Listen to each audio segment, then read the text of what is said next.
La chaîne du Canal de l'âme et des mondes invisibles accueille Daniel Manavit, spécialisé en médecine traditionnelle chinoise, pour parler de la circulation du qi dans le corps. Daniel partage ses connaissances sur les principes fondamentaux de la médecine asiatique, remontant à 4000-5000 ans. Il explique que le qi est l'énergie invisible présente partout, tant à l'intérieur du corps que dans le feng shui. Les méridiens, ou canaux, forment un réseau complexe qui relie les organes et les points d'acupuncture. Le Jing Qi, composé de différentes formes d'énergie, circule dans ces méridiens pour soutenir le bon fonctionnement du corps. Les méridiens sont considérés comme des canaux interconnectés à travers lesquels circule le qi, l'énergie vitale. Ils sont associés à des pratiques telles que l'acupuncture, le shiatsu, les massages et les arts martiaux comme le tai chi chuan. Bien que la science n'ait pas prouvé l'existence des méridiens, des études ont montré une conductibilité électrique plus élevée au niveau des points d'acupuncture.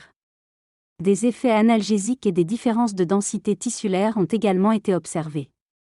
Certains praticiens, comme un oncologue chinois, intègrent la médecine traditionnelle chinoise à leur service. Bien que la reconnaissance scientifique soit limitée en Occident, des recherches récentes suggèrent des propriétés spécifiques aux liquides interstitiels des méridiens. En outre, les choix de points d'acupuncture peuvent susciter des questionnements sur les liens entre les points stimulés et les symptômes traités.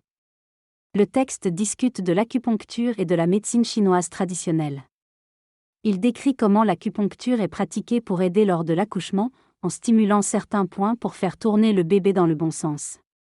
Il aborde également le concept des méridiens, qui sont des canaux par lesquels circulent les énergies dans le corps. Les méridiens sont reliés aux organes et ont des horaires spécifiques, pendant lesquels l'énergie circule en abondance. Le texte mentionne également les différentes composantes des méridiens, de la zone cutanée au vaisseau secondaire, et explique comment ils sont liés à l'organe interne. Il est question de différentes pratiques de médecine traditionnelle comme le Qigong, le Shiatsu et le Doin, qui travaillent avec les méridiens et les points d'acupuncture. Les méridiens sont liés à des organes, yin ou yang, et forment des paires. Il existe 5 méridiens yin. Foie, poumon, cœur, rate, rein, 5 méridiens yang, estomac, intestin grêle, vésicule biliaire, gros intestin, vessie, et 2 méridiens spéciaux, péricarde et triple réchauffeur. La circulation de l'énergie se fait le long des méridiens, du centre vers les extrémités. Les exemples de trajets des méridiens, comme celui du poumon et du gros intestin, montrent comment ils sont interconnectés. Les points d'acupuncture agissent comme des portes pour l'énergie circulant dans les méridiens. Des horaires énergétiques spécifiques.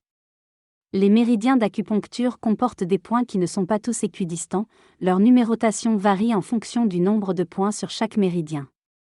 La stimulation de ces points permet d'agir sur la circulation de l'énergie dans le corps, en renforçant ou dispersant l'énergie selon les besoins. Les techniques incluent l'acupuncture, les massages, l'application de chaleur ou de certains produits sur les points, les saignées et les ventouses. Ces points d'acupuncture sont répartis le long des méridiens, avec certains situés hors des trajets conventionnels. Chaque point porte un nom chinois associé à un numéro indiquant sa position sur le méridien. Cette numérotation a été introduite pour faciliter leur identification en Occident. Les noms des points en chinois sont symboliques et évoquent leur localisation et leur fonction, formant ainsi une tradition poétique et significative dans la pratique de la médecine traditionnelle chinoise. Repose sur l'utilisation de points spécifiques sur le corps, faisant partie de méridiens énergétiques. Ces points, comme les points choux du Dordon situés sur le méridien Vési, servent à équilibrer l'énergie des organes.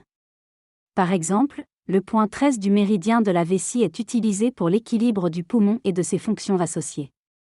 Certains points, tels que le point mu, situé en dehors des méridiens, permettent d'accéder à l'aspect structurel des organes. En travaillant sur ces points, on peut évaluer l'état de santé des organes, même s'ils ne sont pas directement associés aux méridiens portant leur nom. Les points Jing, éloignés des zones intimes pour des raisons culturelles, sont devenus des points importants en acupuncture. Ces découvertes ancestrales révèlent une profonde richesse et complexité dans la médecine traditionnelle chinoise. Daniel parle des 5 énergies en énergétique, y compris le yin-yang et les 5 éléments. Il mentionne l'importance des points